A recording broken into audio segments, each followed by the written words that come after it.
देखिए, जो सतत विकास की एक अवधारणा होती है, जो सस्टेनेबल डेवलपमेंट होता है, इसकी एक अवधारणा है। अवधारणा ये है कि हमारे जो प्राकृतिक संसाधन हैं, उनका हमें बड़ी समझदारी के साथ उपयोग किया जाना चाहिए, जिससे हमारी वर्तमान पीढ़ी जो है, उसकी ज़रूरतें तो पूरी हों ही, साथ में जो आने वाली पीढ़ियाँ हैं, उनके लिए भी ये संसाधन सुरक्षित रहें, जिससे उनका भी भविष्य सुरक्षित रहे। अब इसके लिए 2 पहलू होते हैं। पहला एक है ऊर्जा संरक्षण और दूसरा है पर्यावरण संरक्षण। हम सतत विकास की धारा में कभी-कभी ये हमें ध्यान नहीं रहता है कि हमें जो है भविष्य के इन संसाधनों को सुरक्षित भी रखना है, जिससे हमारी आने वाली पीढ़ियों के लिए कोई दिक्कत ना हो। तो ये ऊर्जा संरक्षण में जो हमारी चीज़ें आती हैं, वो प्राकृतिक संसाधन जो सीमित मात्रा में हैं, वो आते हैं। जैसे कोयला हो गया, प्राकृतिक गैस हो गई और आपका पेट्रोलियम उत्पाद हो गए। तो अगर हम इनका न्यूनतम उपयोग करें जो ज़रूरत भर के लिए है, तो ये हम इनको बचा करके आने वाली पीढ़ियों के लिए भी सुरक्षित रख सकते हैं। उनका भविष्य भी सुरक्षित रहेगा। तो इस तरह से अभी जो सरकार का एक अभियान चला है कि हम गाड़ियों को कम करना है और जहाँ तक हो सके कम से कम गाड़ियों का इस्तेमाल होना चाहिए।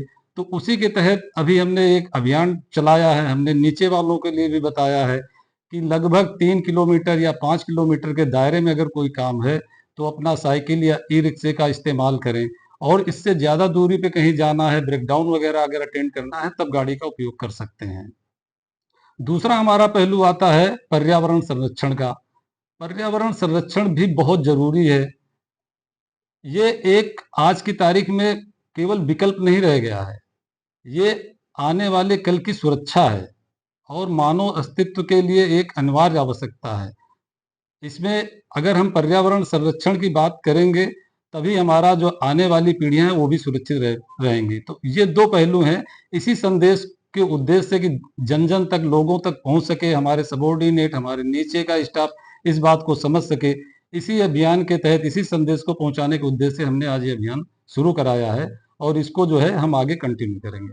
आपके द्वारा थैंक जो यू। सर गाड़ी से में चल के आपने साइकिल किया है, इसके अलावा इसके लिए अभी देखिए जैसा अभी आप देख ही रहे हैं कि अभी हमने बताया ना प्राकृतिक संसाधन हमारे सीमित मात्रा में हैं। तो आने वाले टाइम में जो है अभी हमारे माननीय प्रधानमंत्री जी का ये संदेश भी है, फिर हमारे माननीय मुख्यमंत्री जी ने भी संदेश दिया है। तो इस संदेश को जन-जन तक पहुँचाना है और हमारे इन उत्पादों को जो है ये हमारे प्राकृतिक संसाधन है, इनको भविष्य की पीढ़ियों के लिए बचाना है। ऐसा विकास की धारा में भी हमने बताया ना कि हम इस चीज़ को कभी-कभी जो है भूल जाते हैं कि कितने इम्पोर्टेंट है ये स्रोत हैं। इनका हमारी आने वाली पीढ़ियों के लिए कितना महत्व है। तो उसी के तहत ये संदेश को पहुँचाने के उद्देश्य से हमने अभियान चलाया है और हम इसको आगे कंटिन्यू करेंगे।